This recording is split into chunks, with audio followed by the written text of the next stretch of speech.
হঠাৎ করেই লোডশেডিং হয়ে গেল। যে সময়ের কথা বলছি সেই সময় লোডশেডিং এর প্রকোপ ছিল মারাত্মক। কিছুক্ষণের জন্য একদম অন্ধকার। আলো জ্বলে উঠতেই গৌরীবাবু কয়েক সেকেন্ড ওপরের দিকে তাকিয়ে রইলেন। তারপরেই তার মস্তিষ্কে যেন বিদ্যুৎ খেলে গেল।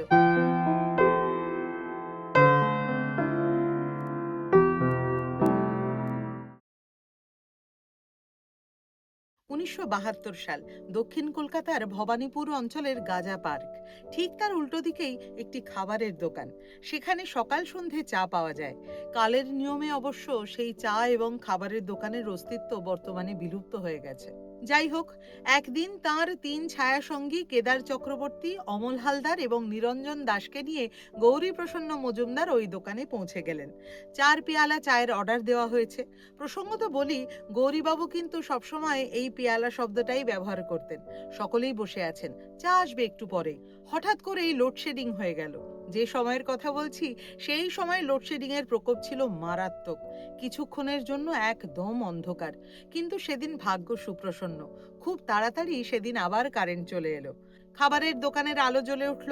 গৌরীবাবু যে টেবিলে বসেছিলেন তার ঠিক ওপরেই ঝুলছিল বেশ উজ্জ্বল আলো। আলো জ্বলে উঠতেই গৌরীবাবু কয়েক সেকেন্ড ওপরের দিকে তাকিয়ে রইলেন। তারপরেই তার মস্তিষ্কে যেন বিদ্যুৎ খেলে গেল। সেই সময় একটি বাংলা সিনেমার জন্য গৌরীবাবু গান লিখছিলেন। বিশেষ একটি সিকোয়েন্সের একটি গান নিয়ে কয়েকদিন ধরেই তিনি বেশ ভাবনা চিন্তা করছিলেন। কিন্তু কিছুতেই মনোমতো লেখাটা আসছিল না। আজ কারেন্ট এসে মাথার ওপর আলো জ্বলে উঠতেই যেন যা খুঁজছিলেন তাই পেয়ে গেলেন। তখনই কাগজ নিয়ে লিখে ফেললেন গান। তৈরি হলো ইতিহাস। সেই বাংলা সিনেমার নাম ছিল স্ত্রী। পরিচালক ছিলেন সলিল দত্ত। ছবিটি মুক্তি পেয়েছিল ১৯৭২ সালের ১৮ই আগস্ট। নচিকেতা ঘোষের সুরে মান্না দে আর হেমন্ত মুখোপাধ্যায়ের গাওয়া সেই অনন্য গানটা আপনারা এতক্ষণে নিশ্চয়ই ধরে ফেলেছেন। কি তাই তো? সেই বিখ্যাত গানটি হলো, হাজার টাকার ঝাড় বাতিটা রাতটাকে যে দিন করেছে, তারই নিচে বাইজি নাচে ঠুংরি গানের টুকরো ছড়ে।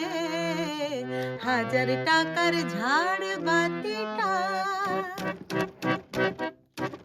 তবল চিটা দিচ্ছে ঠেকা, সারেঙ্গিটা সুর ধরেছে, পিচকিরিটা ঢালছে আতর, ধূপের ধোঁয়া যাচ্ছে উড়ে। হাজার টাকার ঝাড় বাতিটা। আজকের পর্ব তাহলে এখানেই শেষ করছি। আবার দেখা হবে পরের পর্বে নতুন কোনো কাহিনী নিয়ে। আপনারা খুব ভালো থাকবেন, সুস্থ থাকবেন।